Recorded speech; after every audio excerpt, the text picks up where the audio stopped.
जाते और सारी माया फैलाए डाली।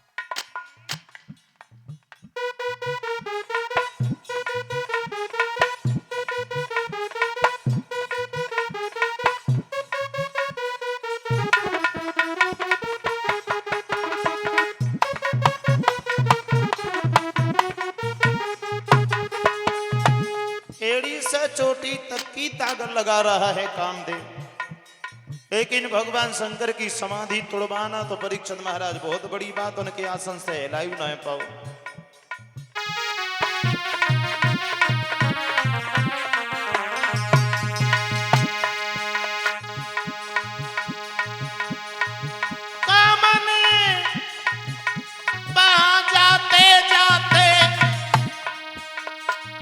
सारी माया फैलाए डाली, पीहड़ में उपवन खिला दिया। लाला पीहड़ में उपवन खिला दिया, सोई ग्रीष्म बसंत बनावे डाली।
दिखलान लगी,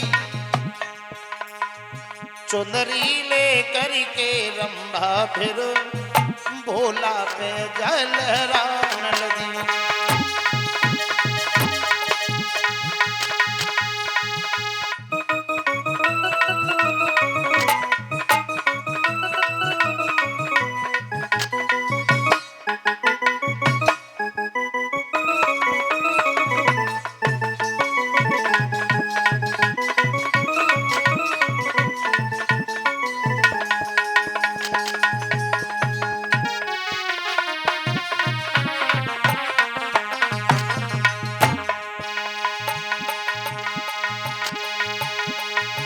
चुंदरी ले करके रंभा भोला पे जो लहराती है, पर बाल ब्रह्मचारी पर नए अरे पेश किसी की जाती है।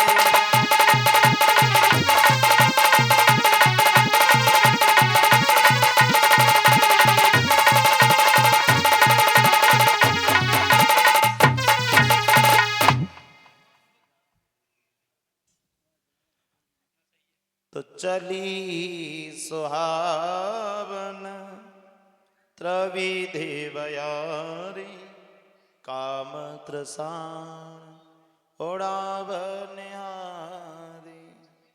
जहां बीहड़ वन है वहां सुंदर उपवन खिला दिया। कामदेव बेड़ी से चोटी तक की तागर लगा चुका। भगवान शंकर की समाधि जब नहीं खुलवा पाया, अंत में अप्सराओं को, ढोल बाजों, गंधर्वों को वापस कर दिया और कहा है अब शंकर की समाधि हम अपने हिसाब से खुलवाएंगे। सामने एक झाड़ी है, उसी झाड़ी में छुप करके बैठ गया। तरकस से तीर निकाला, धनुष पे संधान किया, भोले बाबा के मस्तक की तरफ निशाना बांध के जैसे ही छोड़ा, वो तीर जाके जैसे ही मस्तक में चुभा तो खोला तीसरा नयन भी उन दो नयनों के साथ, जिसकी ज्वाला मात्र से भस्म हुआ रत्नाथ। भगवान की समाधि तो टूट गई, दोनों नेत्रों के साथ ही साथ वो तीसरा नेत्र भी खुला, जिसकी ज्वाला कामदेव पर पड़ी तो कामदेव जल के वहीं भस्म हो गया। सभी देवता बड़े परेशान, बड़े क्रोध में भगवान खड़े हैं। किसी की हिम्मत नहीं पड़ रही पास में चले जाएं। लेकिन परीक्षित महाराज जी, जिसका पति मर गया हो, भला पत्नी कैसे रुक सकती है। कामदेव की पत्नी का नाम था रति। रति भागी और भगवान शंकर के पैरों पर गिर पड़ी। बाबा, आपने मेरे पति को मार के अच्छा नहीं किया। बिना पति के पत्नी का जीवन नहीं होता है। घर में अर्ध जले मुर्दे के समान डोलती है। माफ कर दीजिए, हमारे पति को जिंदा कर दीजिए। भगवान शंकर कहने लगे, रति, जो मर गया वो मर गया, अब जिंदा नहीं हो सकता है। अगर तू इतनी ही व्याकुल है तो जा, मैं तुझे वरदान देता हूं कि तेरा पति मरने के बाद भी अमर रहेगा, हर इंसान के अंदर व्याप्त रहेगा और तेरे पति से तेरी मुलाकात होगी द्वापर युग में भगवान श्री कृष्ण के वंश में। तब तक इंतजार करना होगा।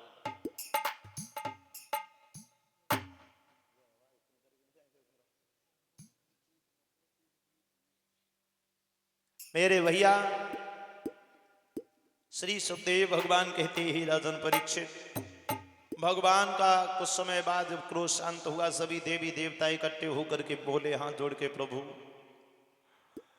वो तारकसुर नाम का राक्षस हम देवताओं को जीने नहीं दे रहा है और ब्रह्मा जी ये कह रहे हैं कि जब आप शादी करोगे आपका जो बेटा पैदा होगा वो आपका बेटा ही तारकसुर को मार पाएगा। शंकर जी बोले, शादी हम ना करें। क्यों? बोले, शादी एक बार करी सती के संग, वो अपने पिता के घर पे जाके जरी गई, अब समाधि लगाएं, भगवान के भजन पूजा ही पाठ हम, ठीक है, शादी ना ही करें। देवता बोले हाथ जोड़ के, प्रभु आप अपने लाए तो कम से कम हमारी तरफ देख के अपनी शादी कर लीजिए। आप शादी नहीं करोगे तारकसुर नहीं मारा जाएगा, और तारकसुर अगर नहीं मारा गया तो हम देवताओं में से कोई भी देवता जिंदा नहीं बचेगा, सबको मार देगा, इतना बड़ा बलवान है।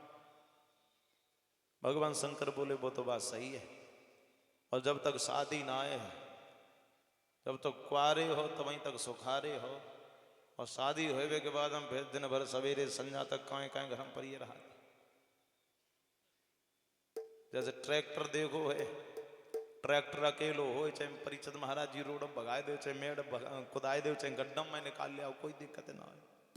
अब ट्रैक्टर के पीछे अगर ट्राली लगाए ले तो जरा सो को खन्ना आएगा, भले खाली हो ट्राली, जरा सो खन्ना आएगा तो ड्राइवर पीछे मुड़ के देगा तो पलटत तो ना आए।